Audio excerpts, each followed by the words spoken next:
Hi hello నమస్తే అక్షరం YouTube channel కు స్వాగతం.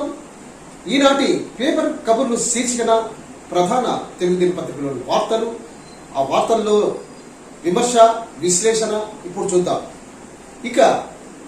ఇప్పుడు దేశవ్యాప్తంగా సంచలనానికి కారణమైన ఘటన బీజాపూర్ సుక్మా జిల్లాల సరిహద్దులో జరిగింది.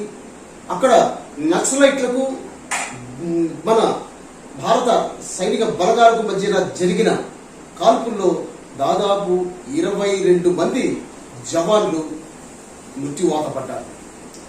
అయితే ఇక్కడ నక్సలైట్లు కూడా 10 నుంచి 12 మంది మృతి చెంది ఉంటారని, ఒక 30 మంది గాయపడి ఉంటారని పోలీసులు భావిస్తున్నారు. అయితే అక్కడ ఇంకా ఉద్రిక్త వాతావరణం ఉండటంతో ఆ సంఘటన ప్రాంతానికి పోలీసు బలగాలు వెళ్ళలేకపోతున్నాయి. దానికి సంబంధించిన వార్తా కథలు మారణకాండ అంటే ఇటీవల కాలంలో నక్సలైట్లు ఇటు ఈ మన బలగాల మధ్య, పోలీసు బలగాల మధ్య ఎదురుకాల్పుల ఘటన ఇంత భారీ ఎత్తున జరగడం ఇదే ప్రథమం.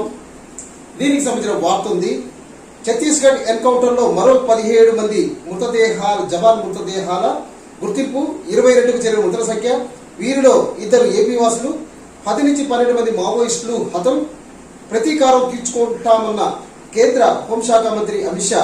తూటాల వర్షంతో తూట్లుపడిన చెట్లు, రక్తంతో తడిచిపోయిన నేల, చెల్లాచెదురుగా మృతదేహాలు. ఎదురుకాల్పుల్లో తీవ్రంగా గాయపడి వైద్యం కోసం తరలించిన పారామిలిటరీ సైనికుడు. సూత్రధారి హిడ్మా. తాజా భీకర దాడి వెనుక ప్రణాళిక అతడిదే. బీజాపూర్ తెరంతో సిఆర్పీఎఫ్ పై భీకర దాడికి సూత్రధారి హిడ్మాగా అనుమానిస్తున్నారు. మావోయిస్టు పార్టీలో భారీ దాడులకు వ్యూహకర్తగా పేరున్న అతడు ప్రస్తుతం people's liberation guerrilla army number 1 battalion కు కమాండర్ గా ఛత్తీస్గఢ్ దండకారణ్య స్పెషల్ జోన్ కమిటీగా సభ్యుడిగా వ్యవహరిస్తున్నాడు. ఈ హిడ్మా దీనికి ప్రణాళిక వేశాడు. పటిష్టమైన వ్యూహంతో ముందే పక్కా ప్లాన్తో స్కెచ్ వేసి 1000 మంది నక్సలైట్లతో ఈ కూంబింగ్ దళాల మీద దాడి చేశారు. దాడి చేసి దాదాపు 22 జవాన్లను హతమార్చారు. అయితే 24 వరకు ఉంటారని భావిస్తున్నారు. అయితే మృతదేహాలు మాత్రం లభ్యమైంది 22. అయితే అంతకంటే ఎక్కువ మంది కూడా చనిపోయి ఉంటారని పోలీసులు భావిస్తున్నారు. అదే ప్రకంగా మావోయిస్టుల్లో కూడా ప్రాణ నష్టం అధికంగానే జరిగిందని అంటున్నారు. దానికి సంబంధించిన వార్తా కథనం ఉంది. ఇక దండిగా స్వాతంత్ర కాంక్ష. ఉప్పు సత్యాగ్రహానికి రేపటితో 91 ఏళ్లు. నాడు అనుచరులతో కలిసి దండి దిశగా బాబు యాత్ర. దండి సత్యాగ్రహం యాత్ర బాబూజీ చేశారు. ఆ ఘటనకు ఇప్పుడు 91 ఏళ్ళైంది. దానికి సంబంధించిన ఒక ప్రత్యేక కథనాన్ని ఈనాడు ఇచ్చింది. ఇక సుప్రీంలో తదుపరి ప్రధాన న్యాయమూర్తిగా పదవీ బాధ్యతలు చేపట్టనున్న ఎన్వి రమణ వర్చువల్ సిస్టంలో మాట్లాడుతూ మానవ హక్కుల ఉల్లంఘనను తిప్పికొట్టాలి. నిజం మాట్లాడాల్సిన సందర్భంలో మౌనం పిరికితనమే. యువ న్యాయవాదులే సామాజిక మార్పులకు మార్గనిర్దేశకులు. దామోదరం సంజీవయ్య జాతీయ న్యాయ విశ్వవిద్యాలయ స్నాతకోత్సవంలో సుప్రీంకోర్టు తదుపరి ప్రధాన న్యాయమూర్తి జస్టిస్ ఎన్వి రమణ ఆయన వర్చువల్ సిస్టంలో ఈ సమావేశంలో పాల్గొని నిజాన్ని నొక్కి పెట్టడం పిరికితనమే. నిజాన్ని నిర్భయంగా చెప్పగలగాలి, అదే ధైర్యం. దామోదరం సంజీవయ్య లాంటి నాయకులు, నిజాయితీ ఉన్న నాయకులు ఇప్పుడు దేశంలో కనిపించట్లేదు, కరువయ్యారు అని ఆయన ఆవేదన వ్యక్తం చేశారు. దానికి సంబంధించిన వార్తా కథనం ఉంది. ఇక మత్తు మందు ఇప్పుడు కర్ణాటక నుంచి తెలంగాణకు పాకిన మత్తు మందులో 4 ఎమ్మెల్యేలు ఉన్నారట. వారు ఎవరు? అయితే దీనికి సంబంధించిన వార్తా కథనం ఉంది. వారు డ్రగ్స్ పార్టీలకు హాజరైనట్టు గుర్తించాం, త్వరలో నోటీసులు ఇస్తాం. కర్ణాటక పోలీసులు. 2 హైదరాబాద్ పారిశ్రామికవేత్తలకు తాకీదులు. ఈ హైదరాబాద్ కు చెందిన రతన్ రెడ్డి, కలహర్ రెడ్డి అని 2 తరచూ మందు పార్టీలు ఏర్పాటు చేయడం, మందు పార్టీలకు వెళ్లడం, అక్కడ ఈ మత్తు పదార్థాలను వినియోగించటం. వారికి సంబంధించిన స్నేహితులు ఎవరైతే ఉన్నారో వాళ్ళు ప్రజాప్రతినిధులు కావచ్చు, లేదా సినీ పరిశ్రమకు చెందిన వారు కావచ్చు, వారు కూడా హాజరైతే వారికి కూడా ఈ మత్తు పదార్థాలను ఇచ్చినట్టు వెల్లడైంది. దీన్ని ఇక్కడ ఎవరెవరు సరఫరా చేశారు, ఎవరు ఈ పార్టీలలో పాల్గొన్నారు, మత్తు పదార్థాలను సేవించారు అనే విషయాన్ని ఇప్పుడు పోలీసులు దిక్కు తేలుస్తున్నారు. అయితే ఈ రతన్ రెడ్డి, కల్హర్ రెడ్డిలకు ఆల్రెడీ వాళ్ళు డ్రగ్స్ పార్టీలో పాల్గొన్నట్టు, మాదక ద్రవ్యాలు వినియోగించినట్లు నిర్ధారణ అవడంతో వాళ్లకు తాగీదులు పంపినట్టు కర్ణాటక పోలీసులు తెలిపారు. త్వరలో ఈ నలుగురు ఎమ్మెల్యేలు ఎవరైతే ఉన్నారో, మత్తు పదార్థాలు స్వీకరించిన వారిలో ఉన్నారో వారికి కూడా తాకీదులు జారీ చేసే అవకాశం ఉంది. దానికి సంబంధించిన వార్తా కథనం ఉంది. ఇక తస్మాత్ జాగ్రత్త, కోరలు చాస్తున్న కరోనా, ఒక రోజులో 1321 మంది బాధితులు, మరో 5గురి కనుమూత. ఇక కరోనా ఉధృతికి మాత్రం ఎలాంటి ఆనకట్ట పడడం లేదు. ఇది రోజు రోజుకు నెమ్మదిగా విస్తరించుకుంటూ పోతుంది. అయితే ఎంత త్వరగా ఎంత స్పీడ్గా అవుతుందంటే నిన్న ఒక్క రోజే దేశవ్యాప్తంగా 1,00,000 కేసులు నమోదయ్యాయి. ఇంతకుముందు నిరుడు కూడా ఇంత వేగంగా కరోనా ప్రవహించలేదు. దీని వ్యాప్తి ఇప్పుడు అత్యధికంగా కనిపిస్తుంది. అమెరికా, బ్రెజిల్లో గతంలో ఏ విధంగా అయితే కేసులు నమోదవుతున్నాయో అలాంటి పరిస్థితుల్లో ఇప్పుడు మన దేశం ఉంది. అంటే ప్రమాదం మన పక్కనే పొంచి ఉంది. మనం ప్రమాదంతో సహజీవనం చేస్తున్నాం అనే విషయాన్ని ప్రజలు గుర్తించాలి. ఇది చాలా ఉధృతంగా ప్రవహిస్తుంది. మన రాష్ట్రంలో కూడా ఇప్పుడు కరోనా కేసులు విపరీతంగా పెరుగుతున్నాయి. పొరుగులో ఉన్న ఏపీలో కూడా కరోనా కేసులు చాలా ఉధృతంగా ఉన్నాయి. దీనిని మీరు గమనించి మాస్కులు ఖచ్చితంగా ధరించాలి, ఈ సామాజిక దూరం పాటించాల్సి ఉంటుంది. దానికి సంబంధించిన వార్తా కథనం ఉంది. ఇక ప్రభుత్వ రంగ ఉద్యోగులకు పదవీ విరమణ వయస్సు పెంపు, సింగరేణి, ఆర్టీసీ, విద్యుత్ తదితర సంస్థల వారికి లబ్ధి. ఇప్పుడు ప్రభుత్వ ఆధీనంలో ఉన్న ఏవైతే సంస్థలు ఉన్నారో ఆ సంస్థలు పనిచేసే ఉద్యోగులకు కూడా ఈ పదవీ విరమణ వయస్సుని 60 చేశారు.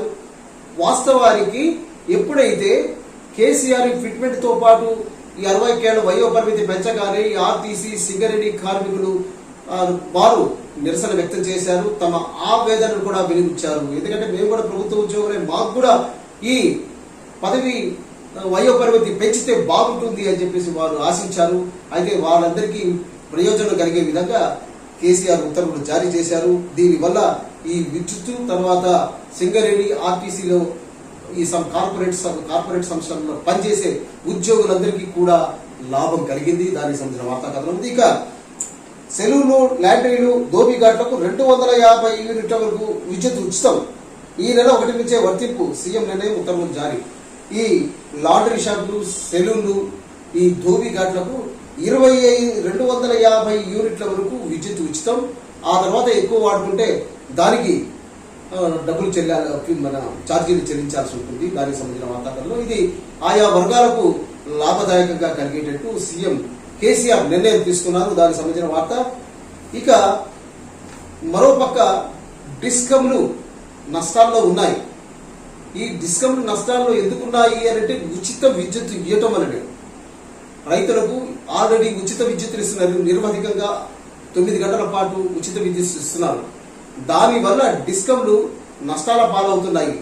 అయితే ప్రభుత్వం వీటికి సంబంధించిన ఛార్జీలు చెల్లించలేకపోవటం, అయితే ఆ లోటును భర్తీ చేయకుండా ఉండటం వల్ల డిస్కంలన్నీ నష్టాల పాలవున్నాయి. ఇంకొక రకంగా చెప్పాలి అంటే డిస్కంలను కేంద్ర ప్రభుత్వం ప్రైవేటు పరం చేయడానికి ఏ విధంగా ఈ నష్టాలను సాకుగా చూపి ఇవి ఏం చేస్తున్నారు, ఈ డిస్కంలను ప్రైవేట్ పరం చేయాలని భావిస్తున్నారు.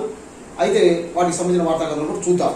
ఇక నెర్రెల్లో ఇంకెన కన్నీరు, అడుగట్టిన బోర్లు, వరి రైతు ఆశలకు బీటలు, 5,000 మెగావాట్లు దాటిన వ్యవసాయ విద్యుత్ డిమాండ్. ఇక ఈ మన వ్యవసాయం ఇది ఎండాకాలం వచ్చింది, చివరి దశలో అంటే కోతకొచ్చిన సమయంలో నీళ్లు లేక మొత్తం ఎండిపోతుంది, భూమి నెర్రలు బాస్తుంది. రైతు అన్నదాత ఆక్రోశం ఇది. ఈ విపరీతమైన నష్టం ఎందుకు అనంటే ఈ టైంలో విద్యుత్ అవసరాలు పెరిగాయి. విద్యుత్ అవసరాలు పెరగటం వల్ల విద్యుత్ డిమాండ్ పెరిగి నీరు ఇవ్వలేకపోతున్నారు.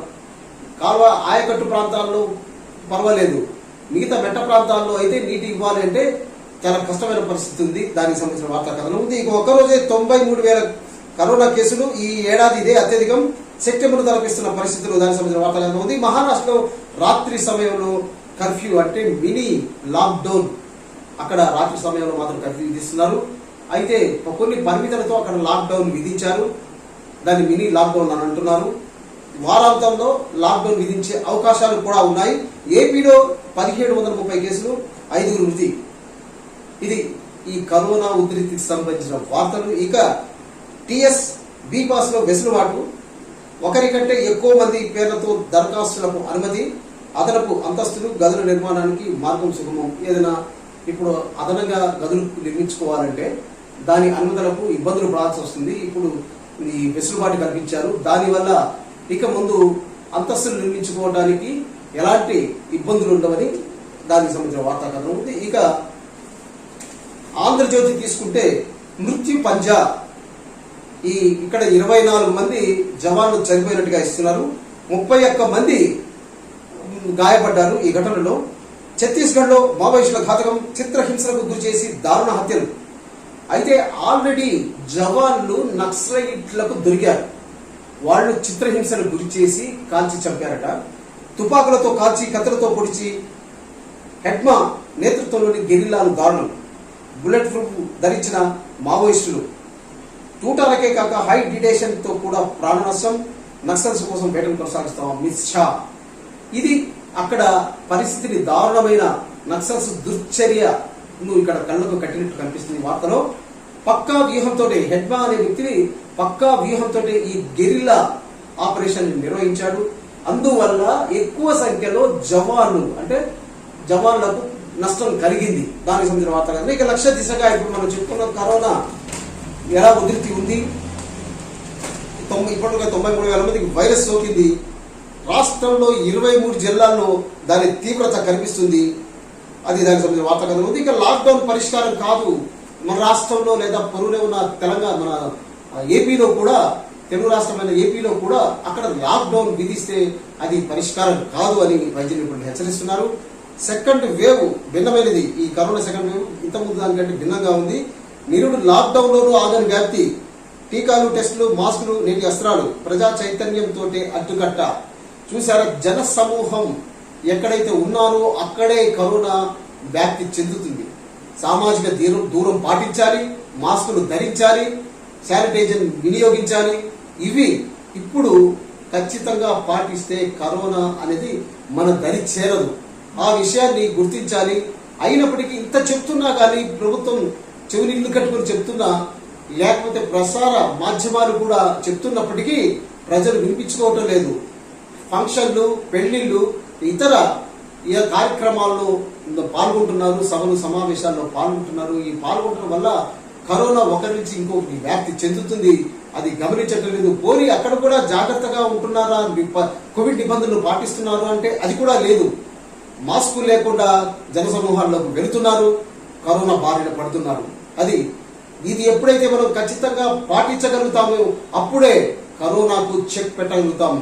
నేను చెప్పింది కాదు, ఇది వైద్య నిపుణులు హెచ్చరిస్తున్నారు. ఇక కరోనా కట్టడికి పంచమిక వ్యూహం.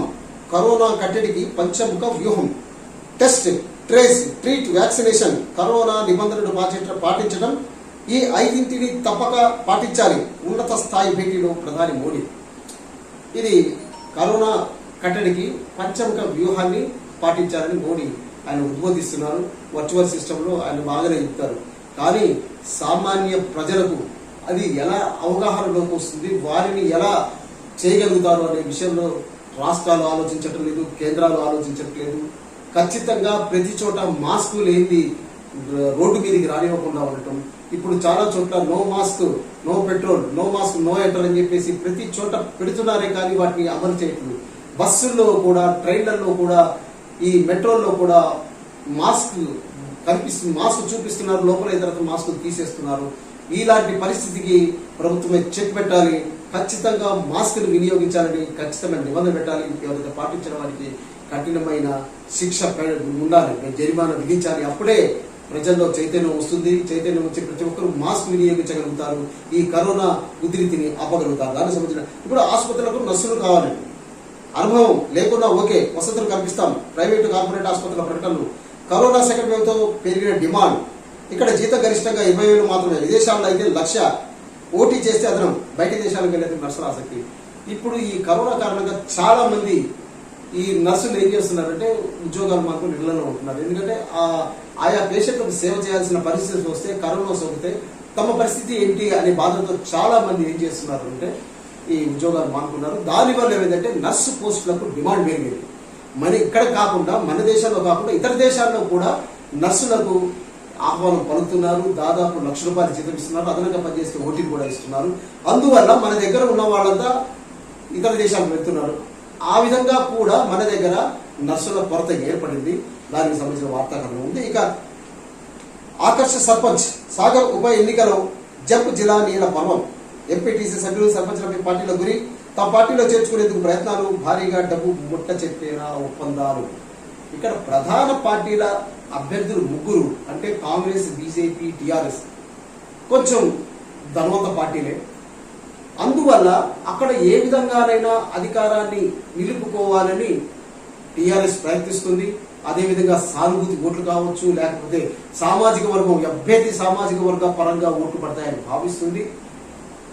అయినప్పటికీ ఏదో ఒక మూల ఏంటి గెలుపా ఓటమా అనే సందిగ్ధత ఉండటంతో ఏ రకంగానైనా గెలుపు సాధించాలనే ఉద్దేశంతో అక్కడ ప్రలోభాలకు సిద్ధమైంది.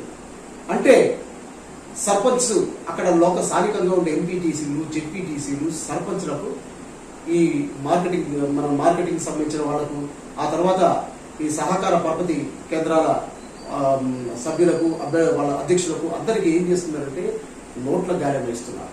నోట్ల గాలం వేసి వారిని తమ వైపు తిప్పుకునేందుకు ప్రయత్నం చేస్తున్నారు. ఒక అధికార పార్టీలోనే కాదు, ఇక్కడ కాంగ్రెస్ అభ్యర్థి అక్కడ 7 సార్లు ఆయన గెలిచారు.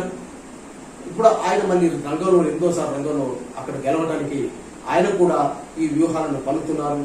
ఇక బీజేపీ కూడా ఏదో రకంగా అక్కడ నెగ్గితే రాష్ట్రంలో బీజేపీ ప్రభావం ఉంది అంటే రోజు రోజుకు ఆదరణ పెరుగుతుంది అని చూపించడానికి రాబోయే అసెంబ్లీ ఎన్నికల్లో రాష్ట్రంలో గెలుపు తమదే అనే ధీమా కనిపిస్తుందని బీజేపీ కూడా అభ్యర్థులను ఎవరైతే సర్పంచ్, ఎంపీటీసీ, స్థానిక సంస్థల అభ్యర్థులు ఎవరైతే, సామి సంస్థల నేతలు ఎవరైతే ఉన్నారో వాళ్లకు ఎరవేస్తుంది.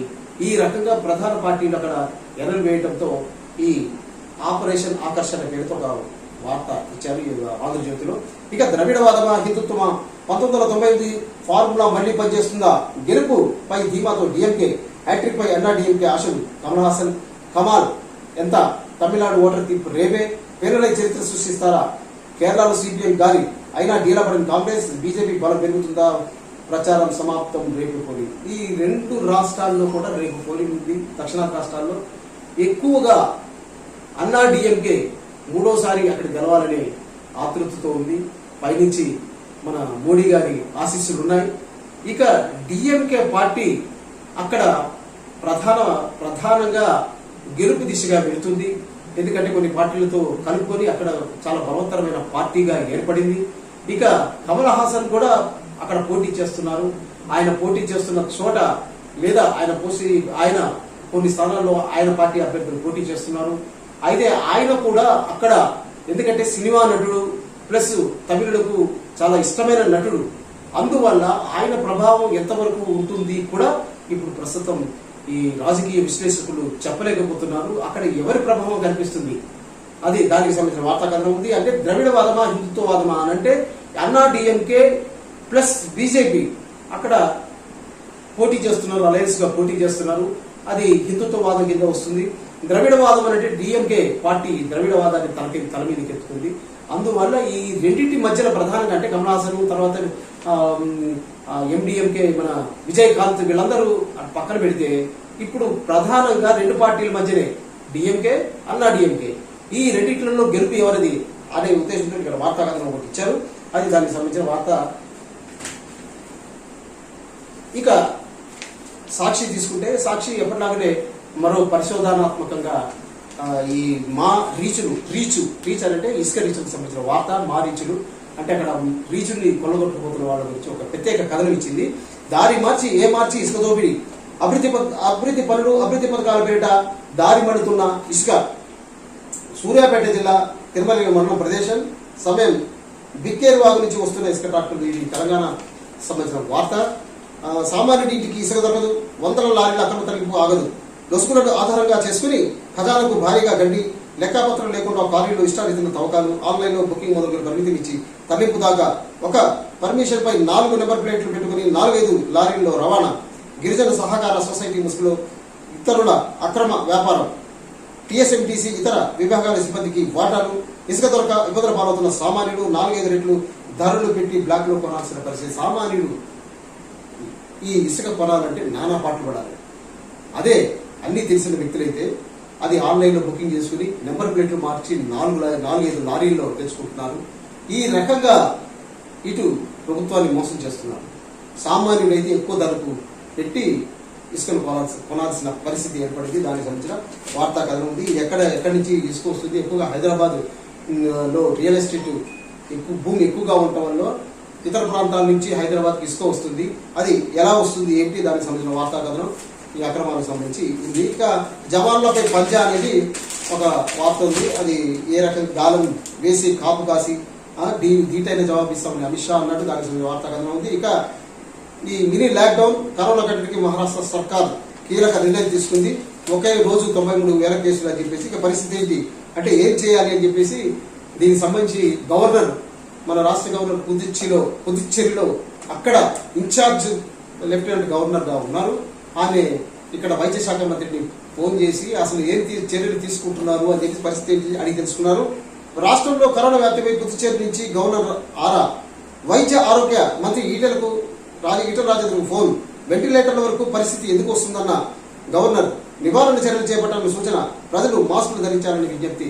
అసలు వెంటిలేటర్ వరకు ఈ కరోనా బాధితులు ఎందుకు వెళ్తున్నారు, అంతవరకు పరిస్థితి ఎందుకు రాణిస్తున్నారు అని ఆమె వైద్య శాఖ మంత్రిని ఈటెల రాజేందర్ నిలదీశారు. దానికి సంబంధించిన వార్తా కథనం ఉంది.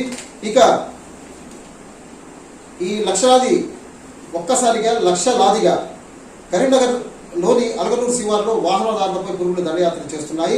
కాకతీయ కాలువ వద్ద మీదికి వస్తుండటంతో వారు కింద పడుతున్నారు. ఈ పురుగులు ఈ సాయంత్రం వేళల్లో, ఈ చలికాలంలో, ఇప్పుడు ఈ ఎండాకాలం మధ్యలో ఈ పురుగులు విపరీతంగా వస్తున్నాయి.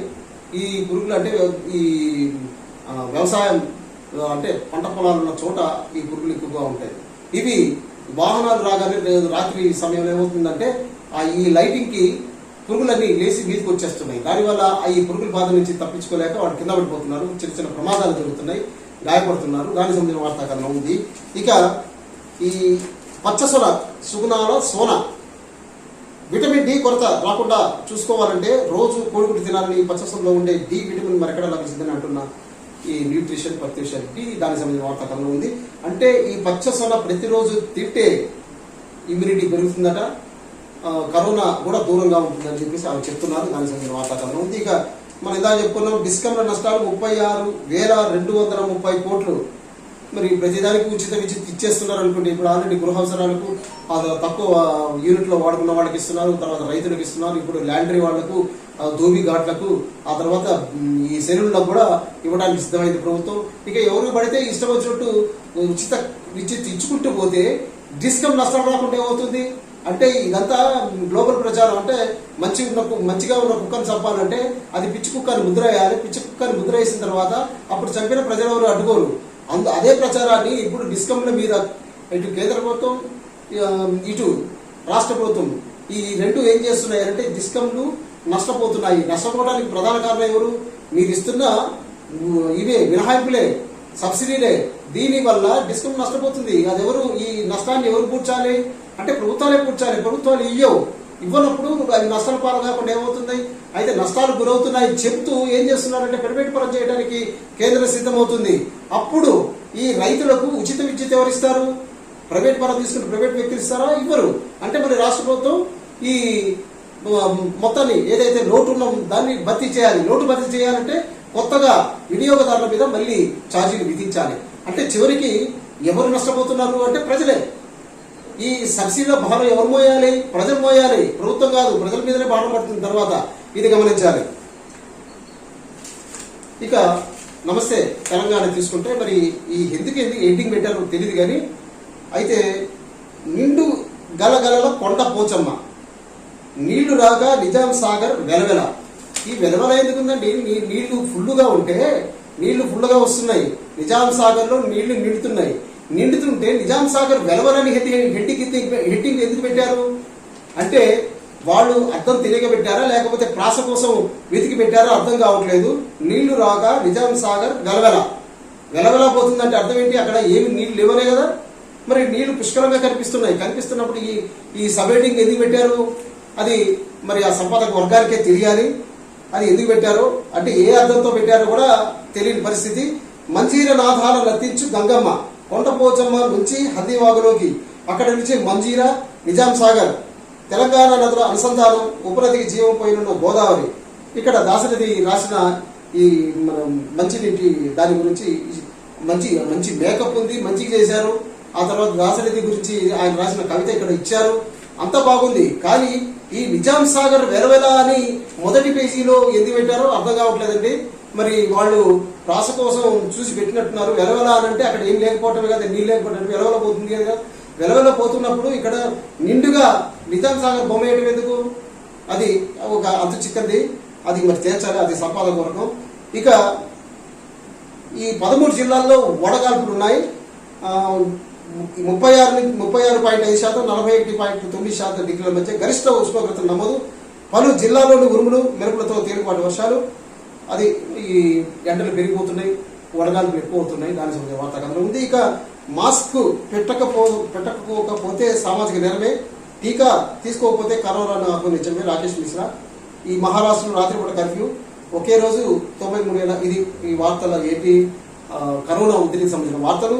ఇక 1,174 సర్కారీ స్కూళ్ళకు ఇంటర్నెట్, విద్యాశాఖ సర్వేలో వెల్లడి. ఇంటర్నెట్ ని ప్రతి స్కూల్లో కూడా ఇస్తున్నారు. ఎందుకంటే ఇప్పుడు మొత్తం యూట్యూబ్ ఛానల్ ద్వారా విద్యాబోధన జరుగుతుంది. వాట్సాప్ గ్రూపుల ద్వారా వాటి సమాచారం అందించడం, వాటికి సంబంధించి జరుగుతుంది. అందువల్ల ఏం చేస్తున్నారంటే స్కూళ్లలో కూడా ఇంటర్నెట్ సదుపాయాన్ని కల్పించే ప్రయాణాలకు ఏర్పాటు చేస్తున్నారు. దానికి సంబంధించిన వార్త ఇది. ఇక ట్రాఫికర్ కు చెక్, హైదరాబాద్ లో మరో RUB ready. Kukatpally hitech city మధ్య నిర్మాణం. ఈ మార్గంలో ఇకపై సిగ్నల్ ఫ్రీ. నేడు ప్రారంభించిన కేటీఆర్. హైదరాబాద్ లో ఇక ట్రాఫిక్ అని అంటే అది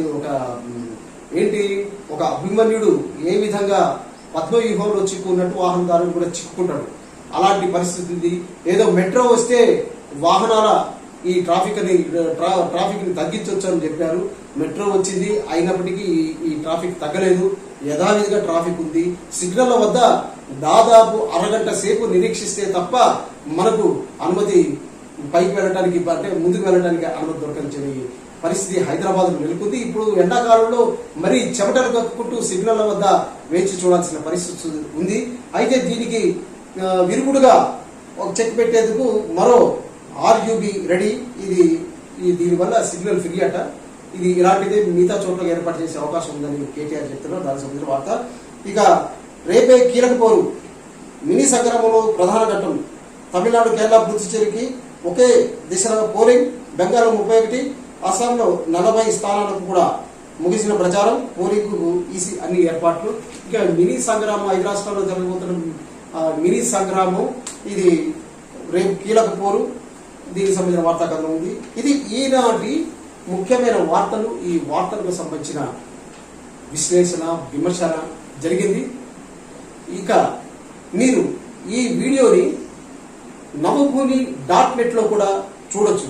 అదేవిధంగా అక్షరం డైలీ అనే ఫేస్బుక్ లోను, ట్విట్టర్ లోను, ఆ తర్వాత ఇన్స్టాగ్రామ్ లో కూడా మీరు చూడొచ్చు, యూట్యూబ్ లో కూడా చూడొచ్చు. ఈ వీడియోకి సంబంధించిన ఏమైనా ఫీడ్బ్యాక్ ఇవ్వదలుచుకుంటే మీరు కామెంట్ రూపంలో పెట్టండి. అక్షరం యూట్యూబ్ ఛానల్ ప్రోత్సహించండి. Thank you.